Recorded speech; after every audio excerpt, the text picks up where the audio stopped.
Once upon a time, in a land far away, there lived a poor couple who longed to have a child. They lived next to a beautiful garden owned by a wicked enchantress named Dame Gothel. The garden was filled with the most exquisite flowers, plants, and herbs, and it was surrounded by a high wall.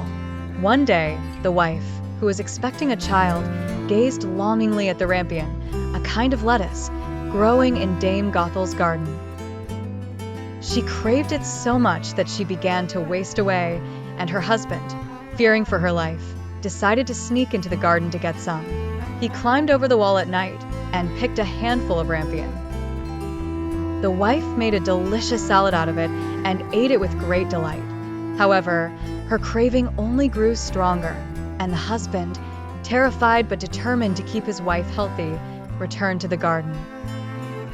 This time, the enchantress caught him. "How dare you steal from my garden?" she hissed. The man trembled with fear and begged for mercy, explaining his wife's craving. Dame Gothel softened slightly and agreed to let him take the rampion, but on one condition: he must give her their child when it was born. The man, desperate and terrified, agreed.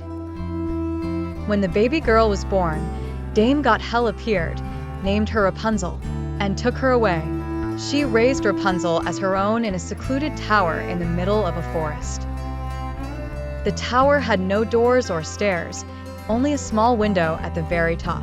Whenever Dame Gothel wanted to visit Rapunzel, she would stand beneath the window and call out, "Rapunzel, Rapunzel, let down your hair." Rapunzel had long, golden hair that shone like the sun. She would let her braids fall out of the window, and Dame Gothel would climb up. Years passed, and Rapunzel grew into a beautiful young woman. She had never seen another human being besides Dame Gothel, and spent her days singing and dreaming of the world beyond her tower. One day, a prince was riding through the forest and heard Rapunzel's beautiful singing. He followed the sound and found the tower. Hiding behind a tree, he watched as Dame Gothel called up to Rapunzel, "Rapunzel, Rapunzel, let down your hair," and climbed up. After Dame Gothel left, the prince decided to try his luck. He called out in the same way, "Rapunzel, Rapunzel, let down your hair."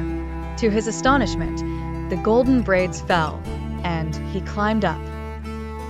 Rapunzel had never seen a man before and was at first frightened, but the prince spoke kindly to her, and soon she felt at ease.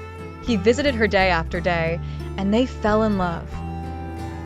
The prince promised to help Rapunzel escape and asked her to bring a length of silk each time he visited, so he could weave a ladder. But their plan was discovered. One day, Rapunzel accidentally mentioned the prince, and Dame Gothel was furious. She cut off Rapunzel's hair and banished her to a desolate land far away. That night, when the prince came and called for Rapunzel, Dame Gothel let down the cut braids. As the prince climbed up, he was met by the angry enchantress. In her rage, she cast a spell, causing him to fall from the tower into a thorny bush below.